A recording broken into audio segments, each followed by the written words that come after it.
Devin Nunes said there is not a more important issue than this issue. The American people are being censored. Conservatives are being censored. The information flowing to the American people is being censored.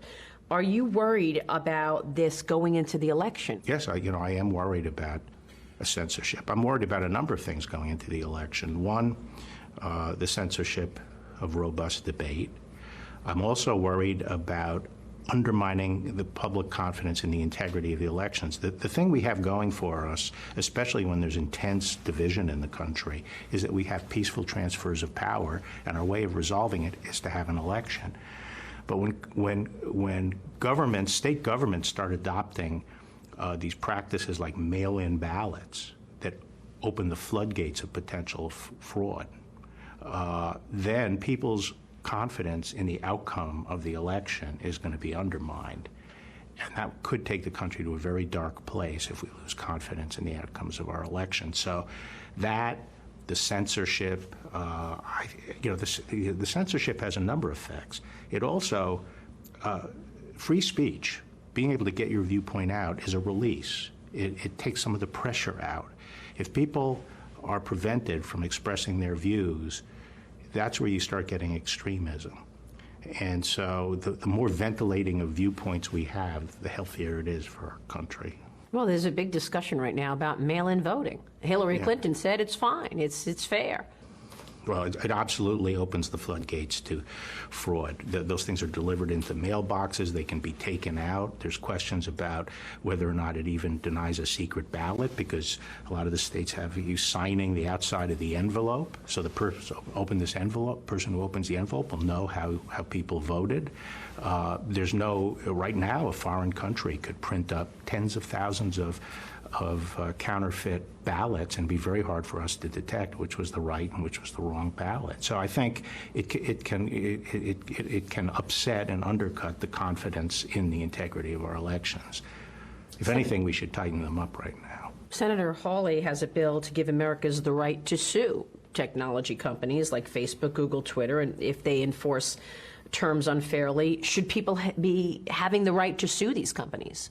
Yeah, I think there should be more control on how they use data, how they use personal data, and give consumers the right to sue the companies if it's used improperly and not according to the terms of service, or they don't fully disclose, they're not transparent about it.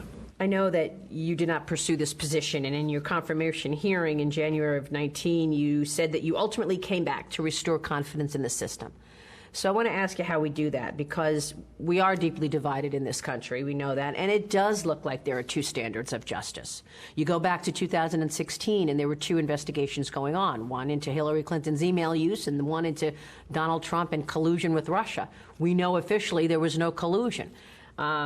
With the Hillary Clinton investigation, Jim Comey was told by your predecessor, Loretta Lynch, to call it a matter, not an investigation. Bill Clinton met Loretta Lynch on a tarmac 3 days before Hillary was to talk to the FBI. How do you explain that to someone who wants to believe that there's fairness in this country? Well, I do believe there were two standards of justice during a period of time toward the end of the Obama administration. And all I can do about it is apply one standard of justice, the right standard of justice, and make sure we apply it to everybody equally. And that's what I'm trying to do. Are you looking again then at what took place with the Hillary Clinton investigation? I don't want to get into any particular investigation right now. Why did the DOJ charge General Michael Flynn with false statements, yet did not charge Jim Comey and Andrew McCabe with the same charge? Well, again, all I can say, I don't want to discuss the details of any particular case, but criminal case, but all I can say is that we are trying to apply the same standard to everybody. And as you know, we have sought to dismiss the charges against General Flynn. What do you make of what Judge Sullivan is doing? He's pushing back on that, obviously. Well, as I've said, we disagree with what he's doing. We think the law is clear that it is within the discretion of the executive. It's the executive branch's function and the Attorney General's function to make charging decisions and determine whether to continue on a case. and the judge is supposed to be a neutral judge on the case, not exercise the prosecutor's function. So we're hopeful that the case will be dismissed. We think that's what the law requires. We're waiting on John Durham's investigation, a criminal investigation. What bearing does the election have on that? I haven't heard any Democrats raise any upset over the fact that wiretapping of an American citizen was illegal. An FBI agent changed evidence, changed a document, a whole host of issues. So am I to believe that if we don't get the results of the John Durham investigation before the election and Donald Trump loses, we won't hear another word about this? Well, first, I agree with you. It's been stunning that all we've gotten from the mainstream media is sort of bovine silence in the face of the complete collapse of the so-called Russiagate scandal, which they did all they could to sensationalize and drive. And it's like not even a whoops, they just on to the next false scandal. So that has been surprising to me, that people aren't concerned about civil liberties and in the integrity of our governmental process. In terms of the future of Durham's investigation, he's pressing ahead as hard as he can, and I expect that, we will have some developments, hopefully before the end of the summer. But as I've said, his investigation will continue. It's not going to stop because of the election. What happens after the election may depend on who wins the election. Has he been delayed because of the COVID-19 pandemic? There has been delay because of the pandemic. Yes, there has. An inability to interview people? Yes. Not an inability, but a distinct slowing down of that process. Because you can't gather a grand jury? Well, I don't want to suggest there has been or is a grand jury, but it is a fact that there have not been grand juries in virtually all districts for a long period of time, and also people have been reluctant to travel for interviews and things like that. So it has slowed things down, but he's been working where he can on other matters that aren't affected by the pandemic, but there has been an effect. A source said to me a couple of years ago, speaking of the Russia collusion story, that this was the closest the United States ever came to a coup to take down a president since the assassination of Lincoln. Is that an appropriate statement? In this sense, I think it is the closest we have come to an organized effort to push a president out of office. And it continues. But I'm not reaching a judgment as to what the motivations there were. Can you tell us anything about how this all started?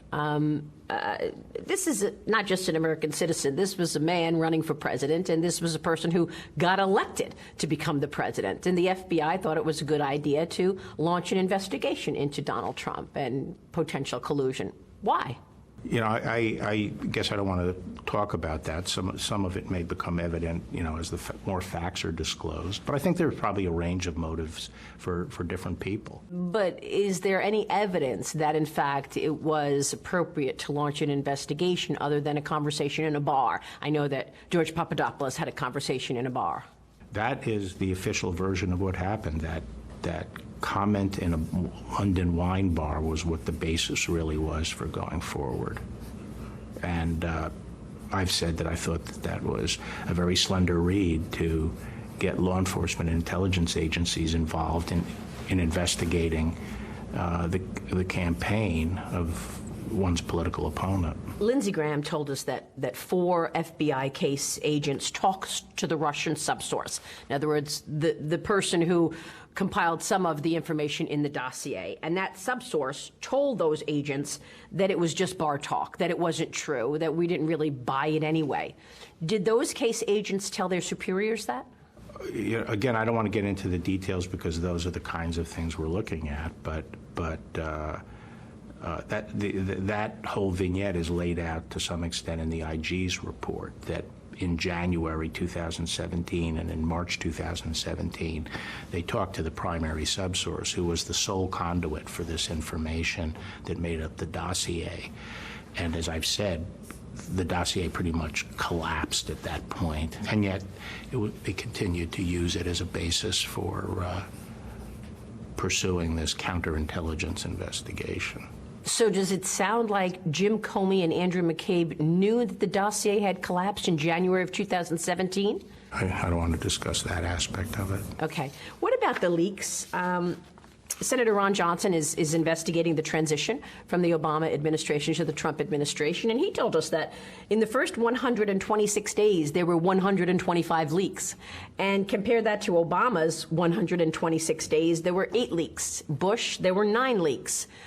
What's the situation with the leak investigation? Do you expect that we will see indictments for those who leaked classified information? Is that a felony? Leaking national defense information and unauthorized disclosure of that information is a felony. I have tried to strengthen our efforts to investigate leaks. They're very difficult to investigate, especially where a lot of people had access to the information. And because at the end of the day, you have to prove beyond a reasonable doubt that there was a particular person who did it, and also because the news organizations don't cooperate in those investigations, obviously. But we are pursuing leaks aggressively where we think there's a realistic possibility that we could find out who it is. So we have a lot of leak investigations underway. And if we get the evidence that's necessary, we'll prosecute them. So I know that the FBI said that they started a counterintelligence investigation into the Trump campaign in July of 2016. But there's a lot of activity before that. And in April of 2016, people arranged for George Papadopoulos to meet with Joseph Mifsud. Has Joseph Mifsud worked with Western intelligence before? I can't get into that. I mean, I asked because we talked about that bar conversation between Papadopoulos and someone else, and you have to wonder, was that conversation organic, or was that conversation and the content of what Papadopoulos said planted on him? Yeah, I understand, why it is important to try to determine whether there was any activity before July, before the Papadopoulos wine bar conversation. I understand that, and so people are looking at that. It's significant also that the dossier was initiated before July. Rick Grinnell calls the transition period key. What can you tell us about the transition period that we need to understand better? Well, it depends on what the motivations were and why they were looking at it, but it is, I would say it's unusual for an outgoing administration, high-level officials, to be unmasking very much in the days they're preparing to leave office. It makes you wonder what they were doing. How do these Senate testimonies help the DOJ? Well, I mean, they're not. The DOJ and Congress have separate roles to play. DOJ, we are looking at whether or not there's been any criminal activity and investigating, and I think Congress is interested in sort of finding out what happened and disclosing it to the public. So there are different functions that are being performed. I don't think that, those are conducted to help the DOJ. We do our own investigations. What about John Bolton, the DOJ's breach of contract suit against the former national security advisor? Is it too late now to push back? I don't think it's too late, because what we're asking is for him to complete the process before the book is published, complete the process of taking out classified material. And in our view, there remains very highly classified material in the book still. And we would like him to address that. And so under the law, we are bringing a civil action to enforce his agreement that he would do that before publishing. The remedy, if he doesn't complete it, is that he forfeits any money from that book to the government. How did you get involved? Did the president ask you to get involved in this? No, actually he didn't. I mean, this would have been in the normal course. The process is run through the National Security Council, called pre-publication review for any book. And as that wasn't completed, the National Security Council contacted us. So that's initially how DOJ got involved. How often do you speak to the president? I would say very regularly. Are you doing his bidding? No, I'm enforcing the law, and as I said when I was confirmed, anything within the four walls of the Department of Justice, any matter is going to be handled strictly on the law and the facts, It's going to be reflecting our independent judgment of what the law requires. Let me move on to China. This is a subject that our audience cares about very much, and the DOJ has been efforting to crack down on Chinese espionage. Can you tell me a bit about what the CCP is doing? I know there's been a real rethinking of the relationship between the United States and China. The way I look at it, this is fundamental challenge to the United States. Since the late 19th century, our opportunity and our growth, our prosperity as a country has come from our technological leadership. We've been the technological leaders of the world. In the last decade or so, China has been putting on a great push to supplant us explicitly. They want to be the leader in all the future technologies that are going to dominate the economy. And so what's at stake is the economic opportunity of our children and our grandchildren, whether we can continue to be the technological leader of the world. The Chinese have embarked on a very aggressive program during this time of stealing and cheating in order to overtake us. They've stolen our intellectual property. When they steal our secrets about future technology, they're stealing the future of the American people. If they start leading in some of these fundamental foundational technologies like 5G, which will be the platform of much of our future manufacturing in the United States, they will have tremendous leverage over the United States. If all our industrial practices and our manufacturing practices are built on a platform that they dominate, they will have ultimate leverage over the West. So I think this is a competition for the future. They haven't been competing fairly, and the president has confronted this when no one else has. And the American business community has been a big part of the problem, because they're willing, ultimately, many of them, to sacrifice the long-term viability of their companies for short-term profit, so they can get their stock options and move into the Gulf resort.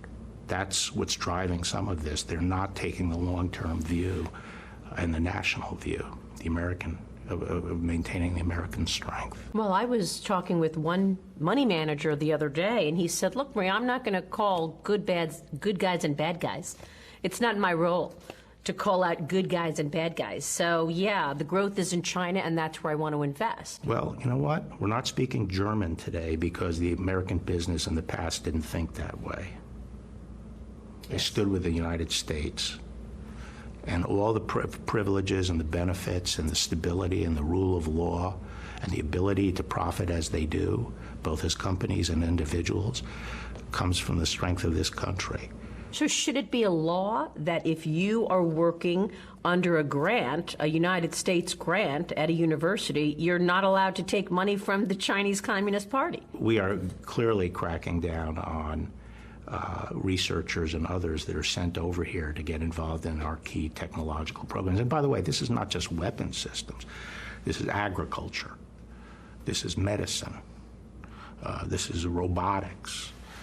This is artificial intelligence and so forth. It's the whole gamut of important technologies going forward. So are they seeking out people like the chairman of the chemistry department at Harvard to try to get those people to work with them? Are they seeking people out? The Chinese efforts run the gamut from more traditional espionage of recruiting people to work for them explicitly to cultivating relationships that they're then able to use. And the people frequently are not completely attuned to the fact that they are being used as essentially stooges for the Chinese. So it runs the gamut of things, and sometimes some of these high-sounding programs are used to the advantage of the Chinese. So, the American business community, we need their understanding of the nature of the problem right now. So what about the Huawei threat? We know that there are backdoors in some cases where data in the Huawei infrastructure goes back to the Chinese Communist Party. We've talked about that a lot. Is that true? Yes. Would the U.S. consider acquiring? I would say there's certainly the capacity to do that and a very high risk of that. Would the U.S. consider acquiring Ericsson and Nokia? to send a message to the world that if you use Ericsson and Nokia, you've got the backing of the United States government as an alternative to Huawei. So, I mean, I gave a speech a while back saying that it was that the two companies best positioned to compete with Huawei are Ericsson and Nokia. But unlike Huawei, Huawei has the backing of the Chinese government and all the Chinese government money. So just to give you an example, for 5G network facilities, the total global addressable market is probably around 90 billion, and the Chinese government has set up a fund of over 100 billion to subsidize it. So they can go to countries and say, hey, we'll put this in cash free, very cheap money. So, that's what we're competing against with Huawei, and companies like Ericsson and Nokia are the strongest Western competitors in this sector. And I gave a speech saying that ultimately the West has to rally around these companies, whether that means private ownership or state involvement. So you would be okay taking a stake, even if it's a minority stake, in these companies to offset the threat of Huawei, then? That's not a decision for the Justice Department. I do think that the West has to pick a horse or horses. Is China using this COVID-19 pandemic to gain leverage and gain territory? We know that the CCP is overreaching in Hong Kong and militarizing the South China Sea. I'm concerned that they might think that we are sufficiently distracted by COVID that we won't be able to respond, and I am concerned that they may think the current environment is one in which they can push the envelope somewhat and take advantage of it. What's most important in terms of protecting U.S. national security? First, I think protecting American technological leadership, as I've discussed, and I would also say thwarting their espionage and influence activities are the most important things we can do. And also through international partners, press the Chinese to play by the rules, play by the rules of the road, which they haven't done. It's too bad. One of the great tragedies, I think, is the Chinese people are a great people with a great history, very industrious and able. And the hope was that by bringing them into the world system and economic system, there would be a liberalization of their government. But I think, the Communist Party still has an iron grip on that country, and I think that's unfortunate.